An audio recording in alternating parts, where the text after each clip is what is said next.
Queridos hermanos, ¿cómo les va? Muy buenas noches. Un placer saludarlos. Esta en la segunda clase del programa de catequesis, en la que vamos a enlazar un poco lo que conversamos la clase de la noche de ayer, en la que exploramos inicialmente el tema de la existencia de Dios, el problema de la existencia de Dios. Y le digo problema no porque sea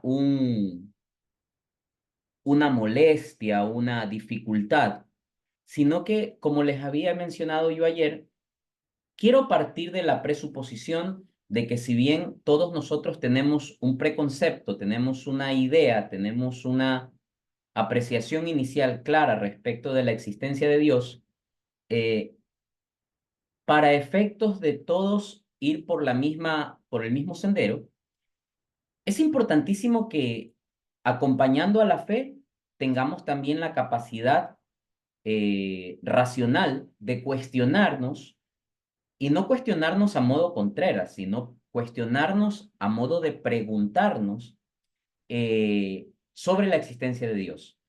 Habíamos conversado ayer y yo les preguntaba a alguno de ustedes respecto de ¿por qué creen en Dios? ¿O por qué creen que Dios existe? ¿O qué les hace pensar que Dios existe? Algunos me hablaron de que porque lo siento dentro de mí. Y yo les pedía como ejercicio académico, que nos salgamos un poco de la parte emocional, de la parte romántica, si se quiere, respecto de la existencia de Dios y nos vayamos por un principio más racionalista, no porque crea yo que el principio racionalista es el más fuerte o es el más adecuado, pero ciertamente es un principio adicional y complementario para poder entender la existencia de Dios. ¿Y por qué les invito a esto? Porque muchas veces nosotros llegamos al conocimiento de Dios o a razonar la existencia de Dios a partir de lo que nos han enseñado en casa, lo que nos han enseñado en el colegio, lo que nos han dicho nuestros amigos, nuestras familias, el curita de la parroquia, etcétera. Pero entendamos algo, y es el concepto con el que vamos a arrancar el día de hoy. Todos decimos y afirmamos tener fe, ¿ya? Pero convendría que nos preguntamos acerca del concepto teológico de la fe. ¿Qué es tener fe? ¿Qué significa tener fe? Y a partir de la fe, ¿cómo podemos entender la existencia de Dios como un eje de partida, como un punto de partida? Muchas veces nosotros decimos, yo tengo fe que las cosas me van a ir bien. Yo tengo fe en que Dios me va a ayudar. Yo tengo fe en que voy a salir de esta dificultad.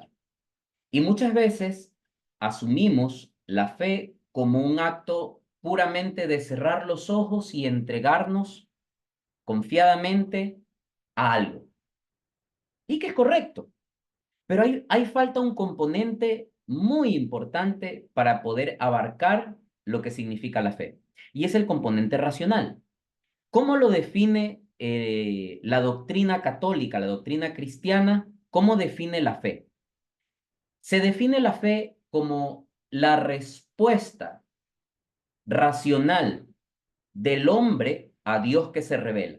Repito, la fe es la respuesta racional del hombre a Dios que se revela. Ahí hay muchas palabras claves que vamos a tratar de entenderla. Primero, respuesta. Cuando hay una respuesta, quiere decir que hubo un pronunciamiento previo. Yo le respondo algo a ustedes cuando ustedes me han preguntado algo o me han dicho algo. Entonces quiere decir que hubo un pronunciamiento previo de parte de Dios. Es la respuesta racional. Es decir, no es solamente el hecho de cierra los ojos y aunque no lo sientas, aunque no lo veas, tú simplemente confía. Es más que eso. Es la respuesta racional. Yo le agregaría la respuesta racional, natural del hombre a Dios que se revela. Entonces, al ser una respuesta, ciertamente presupone un pronunciamiento previo por parte de Dios. Y la definición de la fe nos lo dice. Una respuesta racional a Dios que se revela. Entonces, ¿cuál ha sido el pronunciamiento inicial de Dios al hombre? La revelación. Entonces, ahí tenemos que preguntarnos, ¿qué es la revelación? La revelación es el conjunto de eventos que a través de la historia en los que Dios se ha comunicado de manera directa o de manera indirecta a través de los hombres de Dios, profetas y hombres enviados por Dios, a través de los cuales Dios se ha comunicado al hombre y le ha hecho saber al hombre cuál es su voluntad, cuáles son sus designios y sobre todo qué es lo que Él espera de nosotros como su pueblo, como pueblo de Dios. Entonces, volvemos al concepto. La fe es la respuesta racional del hombre a Dios que se revela. Entonces ahí tenemos que preguntarnos, que lo vamos a ver más adelante. ¿Cómo se ha revelado Dios al hombre? Dios se ha revelado desde el inicio de la creación. Se reveló ante Adán y Eva cuando le dio a conocer a ellos cuál era su designio amoroso para con el hombre. Le dio a conocer a Adán y Eva, le dijo, miren muchachos, esto que está aquí, todo es de ustedes, y eso va agarrado con el concepto que vimos ayer. ¿Para qué Dios crea al hombre?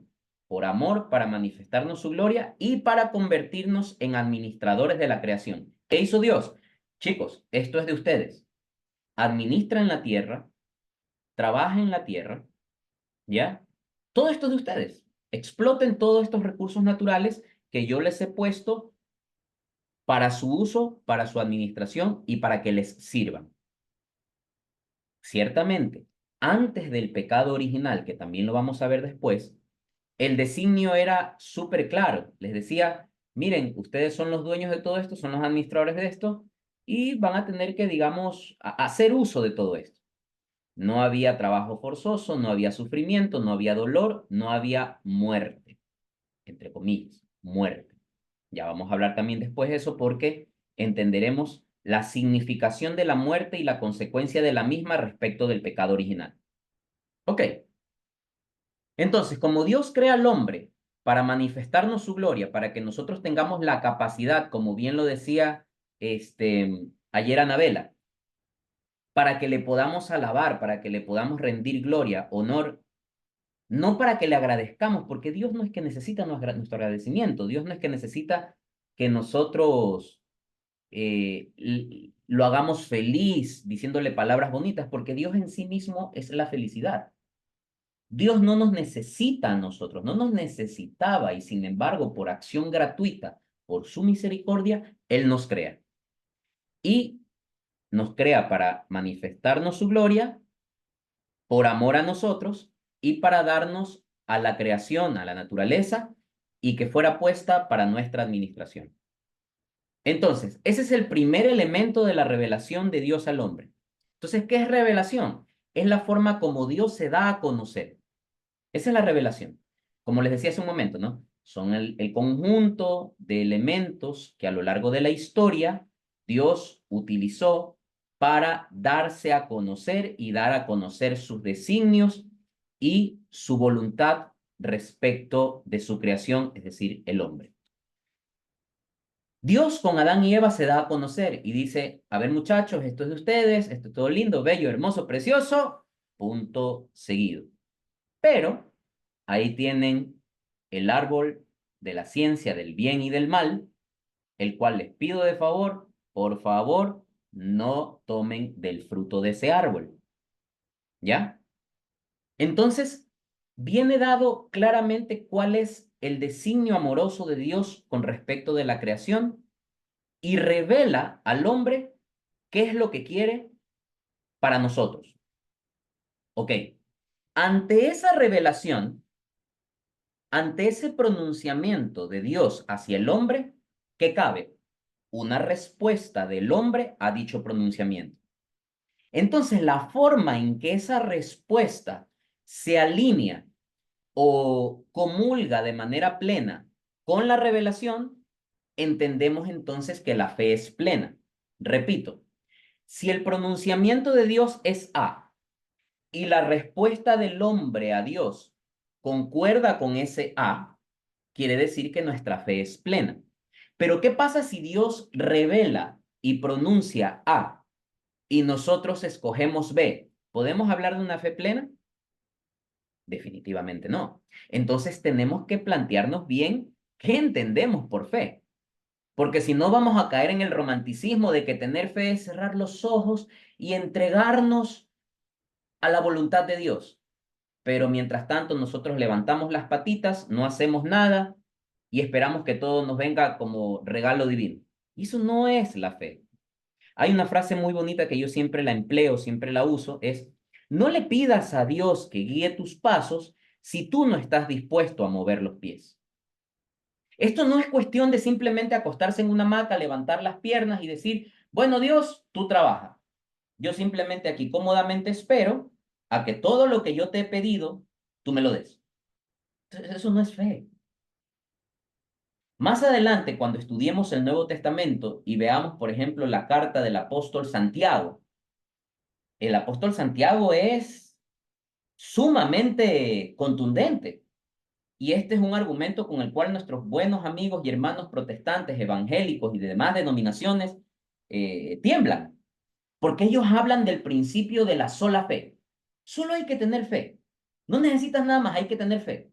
Aceptar a Cristo como tu Salvador personal y listo el negocio. No es así. El apóstol Santiago dice, la fe sin obras es una fe muerta. Muéstrame tu fe sin obras, que yo a través de mis obras te demostraré mi fe. La fe sin obras es una fe vacía, es una fe muerta. ¿De qué vale que nosotros digamos, ay, yo tengo fe en Dios? Pues no haces nada. Dios que te creó sin ti, no te salvará sin ti. Por eso es que Dios nos ha dado esta primera etapa de curso de vida, que es la que estamos viviendo ahora, en la que aquí es donde nosotros tenemos que demostrar en la cancha cómo respondemos al pronunciamiento de Dios en su revelación. Dicho de una manera más teológica, cómo realmente manifestamos nuestra fe en Dios. ¿Es acaso nuestra fe una fe romántica, una fe floja, una fe puramente pasional, puramente sentimental? ¿O es nuestra fe una fe emocional, sentimental, pasional y ante todo racional? Una fe que busque el responder adecuadamente ante los designios de Dios. ¿Ok?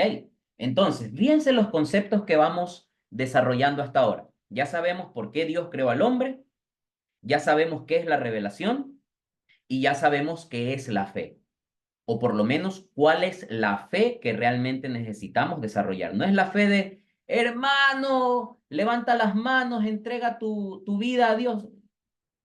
Sí, bonito, lindo, bello, hermoso, precioso, lloremos, toquemos los violines. Pero la fe que nosotros debemos desarrollar es ante todo una fe que viene del corazón y que comulga con nuestra cabeza.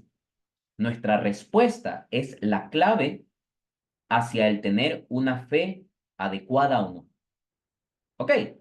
Entonces, entendiendo esa parte, entendiendo esa primera parte, nosotros estamos la capacidad de poder dar un siguiente paso. Ya sabemos que Dios nos creó por amor.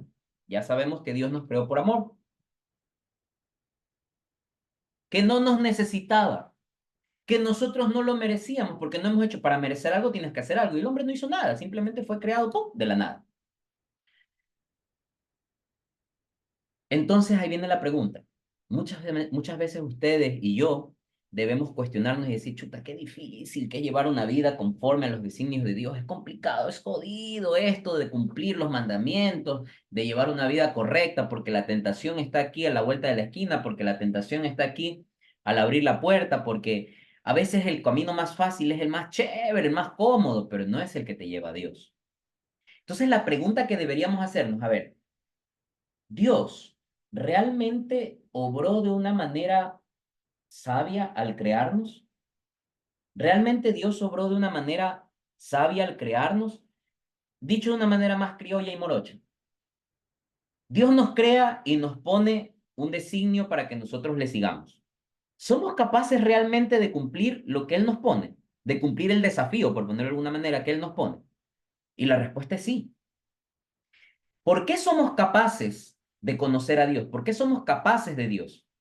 Es simple, porque Dios ha infundido en nuestro corazón el deseo de buscarlo y amarlo. Y aquí viene un concepto que también es clave en todo esto. Ya sabemos por qué Dios crea al hombre. Ya sabemos qué es la revelación. Nos faltaría conocer para qué se revela Dios al hombre, pero el concepto se desprende de lo que hemos visto. Dios se revela para que lo conozcamos, para que lo amemos, para que le sirvamos, para que le demos gloria y en última instancia para que podamos conseguir la meta, que es estar con Él en el cielo. Entonces ya sabemos para qué nos crea, ya sabemos para qué se revela, ya sabemos qué es la revelación, ya sabemos cómo debe ser nuestra respuesta a la revelación, lo que es la fe, y ya sabemos que somos capaces de Dios. La pregunta es, ¿qué tenemos que hacer para poder cumplir ese desafío, esa meta de llegar a Dios sabiendo y entendiendo que somos capaces? Es decir, aquí no cabe la flojera de, ay Dios, se me hace muy complicado, ay Dios, es que no puedo. No, no, sí puedes, sí podemos. Y en el camino del sí puedes, sí podemos, claro, ustedes me dirán, oye, Mikel, tú lo dices tan fácil, lo dices tan sencillo, es tan simple, como si esto fuera soplar y hacer botella, como si esto fuera simplemente de chasquear los dedos y ya funciona así. En eso total razón, no es fácil. No es fácil. Pero para poder encontrar las herramientas para conseguir el cómo, entendamos primero el qué. Y para poder entender el qué, es que tenemos que entender estos conceptos que les estoy compartiendo en este momento. Entonces, vámonos al Génesis, vámonos al momento de la creación. Yo ayer a uno de ustedes les hice una pregunta. Me parece que fue a Anabela, cuando le pregunté cómo es que tú puedes llegar a entender que Dios existe. Y ella me decía, porque yo creo que a pesar de lo bueno y de lo malo, Dios siempre está conmigo. Y yo le hice una pregunta suspicaz, así media insidiosa, media mañosa. ¿Y por qué hablamos de cuando las cosas están mal? Luego, ¿Dios es el responsable que las cosas estén mal? Es más, les voy a poner el ejemplo típico con el que nuestros amigos ateos siempre nos abordan. Yo no creo en Dios porque no puedo tener la capacidad de creer en un ser que mira cómo permite o admite o manda el sufrimiento de los niños con hambre, las guerras, el dolor, la muerte, etcétera. ¿Qué clase de Dios es ese? Y estoy seguro que muchos de ustedes deben haber escuchado ese argumento. Y ciertamente es un argumento que parece ser válido, ¿no? Que parece ser contundente, ¿no? Claro. ¿Cómo me hablas de un Dios misericordioso, de un Dios bueno, de un Dios amoroso, si mira todas las cosas y las atrocidades que permite? Entonces la pregunta que deberíamos hacernos en este cuestionamiento que estamos haciendo es, ¿quién es el creador del mal? ¿Es Dios también el creador del mal? ¿Es Dios el creador del pecado? Si hemos dicho que Dios crea todo lo que existe, ¿es también Dios el creador del mal? ¿Viene el mal también de la voluntad de Dios? Vámonos al Génesis. Dios, ¿qué le dice a Adán y Eva? Muchachos, toda esta maravilla es de ustedes. Adelante, denle con todo. Disfruten la fiesta. Échele gana. Vamos con todo. No se me vayan tan allá, pero ese árbol que está ahí, que es el árbol del conocimiento, de la ciencia, del bien y del mal, es aquel árbol del cual ustedes no deben tomar. ¿Ya? Y claro, vamos a reflexionar un poco. Primero, hoy en día nuestra sociedad conocemos el tema del fruto prohibido, la manzana. A ver, en ninguna parte de la Biblia dice que es una manzana. Partamos de ahí. ¿Ya? Sí, han habido construcciones literarias que se han desarrollado para que el hombre lo pueda entender, pero a ver, en ninguna parte de la Biblia dice que es una manzana. Segundo, la construcción literaria en el libro del Génesis, que nos habla de un árbol y de un fruto, no lo pensemos como un árbol y como un fruto. Vamos a pensar un poquito más allá, porque ustedes ya están en otro nivel. Ayer estábamos todos en cero, ya hoy ustedes ya están caminando en un proceso de formación, ya estamos en un segundo nivel. Básicamente el contexto literario lo que proyecta es que hay una prohibición expresa de parte de Dios respecto de algo que se llama el conocimiento de la ciencia del bien y del mal. En ese momento, en el momento de la creación del hombre, ¿ya existía el mal? La respuesta es sí. Acuérdense ustedes que nosotros no fuimos los primeros seres creados, no fuimos las primeras criaturas. Los primeros seres creados fueron los ángeles, fueron los ángeles. Y recuerden ustedes que en la creación de los ángeles ya hubo una primera revelación, revelación con B labial. no con V. Con V es la revelación de comunicar, con V es la revelación de revelarse, de contrariar, de ir en contra de. Ya hubo una primera revelación. ¿Les suena por ahí el nombre Luzbel? El ángel más hermoso, el ángel más perfecto de toda la creación angelical, que se rebeló en contra de Dios. ¿Por qué? Porque quiso ser como Dios, porque quiso ser igual que Dios, porque pese a ser criatura superior al hombre, sí, porque tiene un componente angelical, un componente espiritual que el hombre no tiene, que tiene una caracterización mayor al hombre en cuanto a la cercanía con la divinidad, pero que no es Dios. Es un ser angélico, es un ser espiritual, pero que también tiene una desventaja respecto del hombre, que lo vamos a ver más adelante cuando entendamos el cómo fue creado el hombre. Entonces hubo una primera rebelión en la cual los ángeles se rebelan contra Dios y quieren ser como Dios. ¿Qué sucedió a partir de eso? Pues ya les debe sonar la historia de Lucifer, el príncipe de las tinieblas. Es decir, Lucifer, el demonio, Satanás, no siempre fue don Satan, no siempre fue malo. En algún momento fue una criatura celeste angelical creada por Dios para el bien, pero que por decisión propia se rebeló ante Dios, queriendo ser Dios, y por esa decisión es apartado de la presencia de Dios y arrojado a las tinieblas. Es decir, antes de la creación del hombre ya existía el mal. Ustedes me dirán, oye, entonces Dios creó al mal, porque si Dios es todopoderoso, él sabía que Luzbel se iba a revelar, entonces ¿para qué lo creó? Porque justamente Dios es sabio, conoce todo, pero existe algo y es la condición con la que Dios crea a los ángeles y al hombre, que es el libre albedrío. Tanto ama Dios al mundo que pese a que Dios sabe que nosotros vamos a hacer la casita, vamos a decir, Dios nos da la oportunidad de que nosotros seamos los arquitectos de nuestro destino y podamos nosotros reenrumbarnos y tomar decisiones adecuadas según Dios. Dios sabe que nosotros podemos meter la pata, pero por el libre albedrío y por amor con el que Dios nos crea, nos da la oportunidad que nosotros respondamos adecuadamente ante el designio amoroso y ante la revelación de Dios. Es decir, nos da la oportunidad de que nuestra fe en Él sea plena. ¿Ok? Entonces, respondida esa inquietud respecto de que si Dios creó o no el mal. Dios creó el bien. El que crea el mal, el que desarrolla el mal, es la creación de Dios. Entonces, en el momento en que Dios crea al hombre, ¿ya existía el mal? Sí, señor, ya existía el mal. Como antecedente de la revelación de los ángeles a Dios y la existencia y el cambio de Luzbel a Lucifer y el demonio, el diablo, Satanás y todas esas historias que ustedes ya conocen. Entonces, ¿cuál fue la prohibición expresa de Dios al hombre? De aquel árbol del conocimiento de la ciencia del bien y del mal, no tomes de ese fruto. Vamos a tratar de entender teológicamente qué es lo que estaba prohibiendo Dios. Pregunta, ¿Dios creó al hombre orientado para el bien u orientado para el bien y el mal? La respuesta es la primera. Dios creó al hombre únicamente orientado para el bien. Si lo entendemos en lenguaje un poco más morocho, Dios inscribió en la mente y en el corazón del hombre solo el bien. Dios no hizo al hombre conocedor del mal. Sin embargo, tampoco Dios lo alejó de la posibilidad de conocerlo. O sea, Dios le dijo, mira, pana, yo a ti te hice solo capaz de conocer el bien. Sin embargo, te alerto que ahí está el conocimiento del bien y del mal.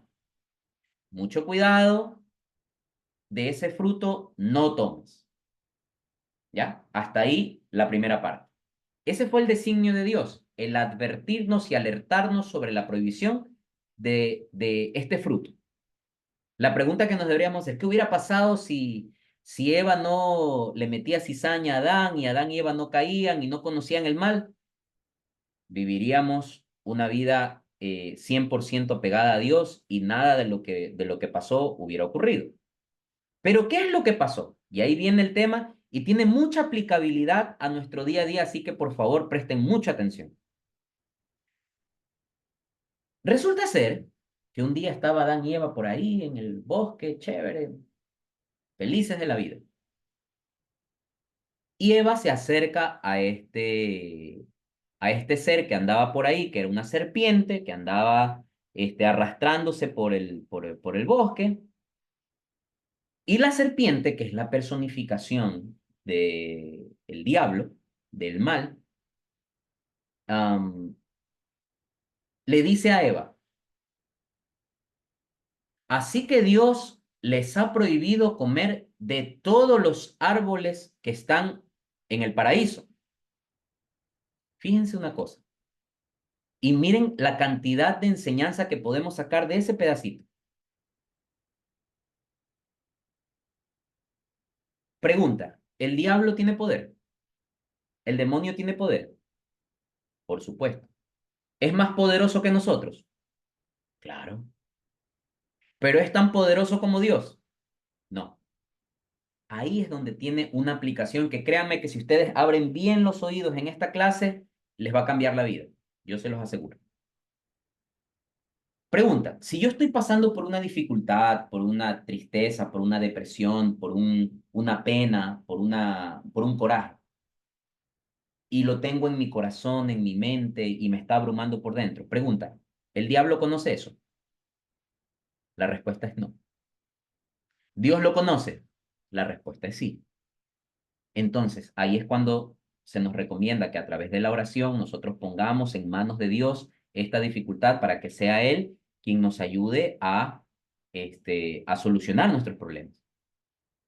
Pero vamos al hecho que les mencioné anteriormente. ¿El diablo conoce esa realidad? La respuesta es no. Entonces yo les hago la siguiente pregunta, queridos hermanos. ¿Cómo es que hace el demonio para enterarse de nuestras dificultades y cuando se entera de nuestras dificultades nos hace más jodido el camino y nos pone dificultades, nos pone piedras, nos pone tentaciones y todo? ¿Cómo hace este señor? ¿Cómo hace este demonio para enterarse de tantas cosas? Pensemos un poquito. ¿Cómo hace el demonio para enterarse de todas nuestras dificultades? A ver, les voy a dar 30 segundos para que lo pensemos un ratito. Les repito la pregunta. ¿Cómo hace el demonio para enterarse de nuestras dificultades? A ver,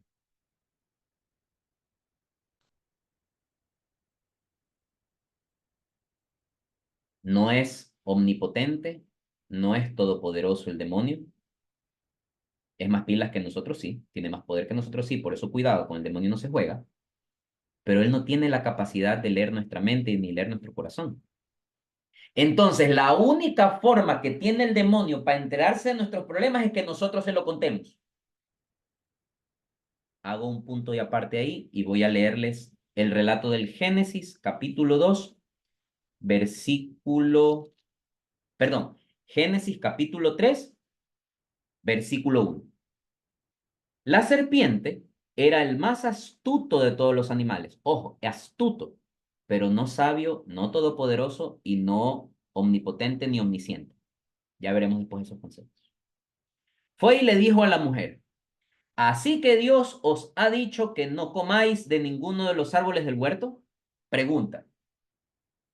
La pregunta que le hizo el demonio, ¿tenía trampa? Claro que tenía trampa. Claro que tenía trampa. Porque muy probablemente la serpiente escuchó lo que el Señor les dijo, o probablemente no lo escuchó. Pero ¿qué es lo que hace el demonio y qué nos está enseñando aquí en el Génesis para que nosotros lo apliquemos en nuestro día a día? ¿Qué es lo que normalmente hace el demonio? Tirarnos cascaritas, para que nosotros como giles, y perdón la expresión, como buenos cristianos pendejos, caigamos en las trampas del demonio. El demonio hace una pregunta trampa. Así que Dios os ha dicho que no comáis de ninguno de los árboles del huerto. ¿Cuál hubiera sido la respuesta pilas de Eva? No, estás en drogas, hermano, eso no nos dijo.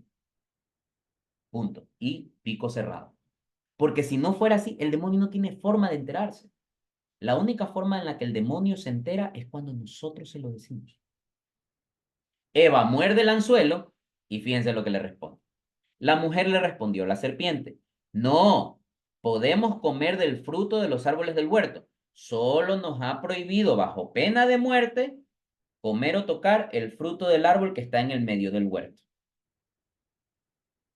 Entonces ahí es como decimos en nuestro lenguaje criollo. ¿Qué hizo Eva? Dio papaya. Le dio una información que el demonio no sabía y que no debía tener. Porque al demonio, al tener esa información, comienza a utilizar una segunda estrategia. La primera estrategia que usó, ¿cuál fue? Hacer una pregunta trampa. Van a ver cuál es la segunda estrategia del demonio aquí. Replicó la serpiente a la mujer. No moriréis. Lo que pasa es que Dios no sabe, lo que pasa es que Dios sabe que en el momento en que comáis, se abrirán vuestros ojos y seréis como Dios conocedores del bien y del mal. Repito lo que dice la serpiente. Lo que pasa es que Dios sabe que en el momento en que comáis, se abrirán vuestros ojos y seréis como Dios, conocedores del bien y del mal. ¿A qué les recuerda esto? ¿Cuál fue la rebelión de los ángeles? Querer ser como Dios. Entonces el demonio, ¿qué utiliza aquí? La misma estrategia. Lo que pasa es que si ustedes comen de eso, van a ser como Dios. Entonces, segunda estrategia del demonio, y que esa es otra estrategia que por Dios tengamos cuidado. El demonio siempre lanza verdades a medias. Porque en esta expresión del demonio hay una parte que es verdad y hay una parte que es mentira. Vamos a identificar. Dice, no moriréis. ¿Verdad o mentira? Mentira, porque sí morirás si tomas del fruto del árbol de la ciencia del bien y del mal. Lo que pasa es que Dios sabe que en el momento en que comáis, se abrirán vuestros ojos. ¿Verdad o mentira? Verdad, porque al comer de ese fruto, se abrirán los ojos. ¿Y eso es bueno o malo?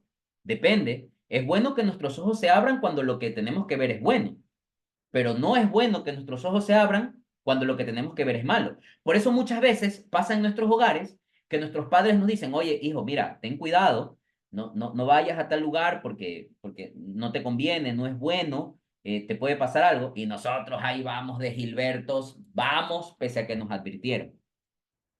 Sí, es verdad que es bonito ser libre, es bonito tomar decisiones, pero hermano, si ya te están dando la advertencia que necesitas, ¿cuál es la intención de abrir los ojos a cosas que son peligrosas? La necedad propia del ser humano. Por lo tanto, eso es verdad. Se abrirán los ojos, pero no para algo bueno, se abrirán para conocer el mal. Y sigue el demonio. Y seréis como Dios. Pregunta, ¿eso es verdad o mentira? Mentira, porque el hombre nunca va a ser como Dios. Ninguna creación, ninguna criatura puede ser como Dios. Porque si una criatura es como Dios, esta criatura no es criatura, sino creador. ¿Se entiende? Repito, ninguna criatura puede ser como Dios porque al ser como Dios deja de ser criatura para ser creador. Entonces, es un sinsentido. Aquí el demonio miente. Primero miente, luego dice una verdad, luego dice otra verdad, luego miente, le dice, no moriréis, mentira. Lo que pasa es que Dios sabe que en el momento en que comáis se abrirán nuestros ojos, verdad. Y seréis como Dios, mentira. Conocedores del bien y del mal, verdad. Cinco cosas que dice el demonio entre verdad, mentira, verdad, mentira, verdad, mentira. ¿Ya? Repito, el demonio no tiene la capacidad de leer nuestra mente y de leer nuestro corazón y nuestros sentimientos. Con lo cual, si el demonio tuviera esa capacidad, no hubiera tenido necesidad de preguntarle a Eva, sino que hubiera ido directamente a la avena a tentarla. Pero el demonio tiene que sacarte información. ¿Cómo se aplica esto en nuestro día a día, Mickey? Porque dijiste que abramos nuestros ojos y nos cambiará la vida a partir de hoy. Señores, cuando ustedes tengan problemas, pico cerrado. Cuando ustedes empiezan, ay, ¿por qué Dios me hace vivir esto? ¿Porque estoy sufriendo? ¿Porque esto es duro para mí? Pana, a 2 metros está el demonio escuchándote.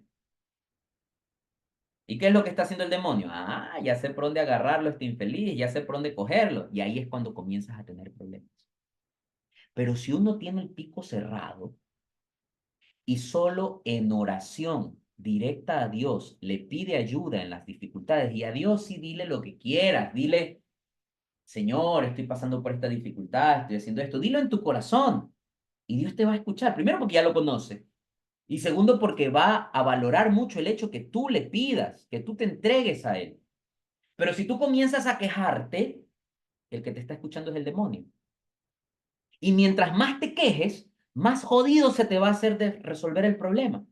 Porque no solamente vas a tener a la contra propia que te generan tus dificultades, la interacción con otras personas, tu relación de pareja, el trabajo, la universidad, tus hijos, etcétera, sino que además vas a tener al demonio, perdón la expresión, jodiéndote la vida todos los días, poniéndote dificultades para que tú fracases. Porque no hay triunfo más grande para el demonio en que uno se aleje de Dios. Mensaje a García. Si queremos tener una vida más plena, más sana y más cercana a Dios, dejemos de quejarnos. Porque cuando nosotros nos quejamos y comenzamos a renegar, el que nos está escuchando es el demonio. Ejemplo clásico. Ay, que este man deja la tapa del baño levantada, deja la toalla mojada encima de la cama y que no valoran. El demonio está en una esquina. Ah, ya sé que eso es lo que te quita la paz, entonces por ahí te voy a agarrar. Y normalmente esos son los motivos de los divorcios, de las peleas, de las grandes confrontaciones en el matrimonio, en el hogar. Y esto aplica para todo. Aplica para todo. Entonces, como bien decían nuestros abuelos, en boca cerrada no entras moscas, en boca cerrada ante las dificultades no entra el demonio. ¿Ok? Consejo de vida. Sigo. La mujer, ante lo que le dijo el demonio, y ahí es cuando Eva, chuta, nos hace la casita. La mujer se dio cuenta entonces de que el árbol era bueno para comer, hermoso de ver y deseable para adquirir sabiduría. ¿Qué hizo Eva entonces? Muerde el anzuelo por haber pecado de bocona, por haber dado información que no debía dar. El demonio conjetura y le lanza una cáscara y Eva pisa la cáscara y se pega el suelazo que se dio. La mujer se dio cuenta entonces de que el árbol era bueno para comer, hermoso de ver y deseable para adquirir sabiduría, así que tomó de su fruto y comió. Y se lo dio también a su marido, que estaba junto a ella, y él también comió. Entonces se les abrieron los ojos, se dieron cuenta de que estaban desnudos, entrelazaron hojas de higuera y se hicieron unos ceñidores. Y ya saben ustedes lo que pasó después. Dios se dio cuenta eh, y Dios dio como una sentencia, ¿no? Entonces, ok, entonces parirás con dolor, morirán, trabajarás con el sudor de tu frente, la tierra, sufrirás para conseguir el pan, etcétera, etcétera, etcétera. Y eso es lo que llamamos el pecado original.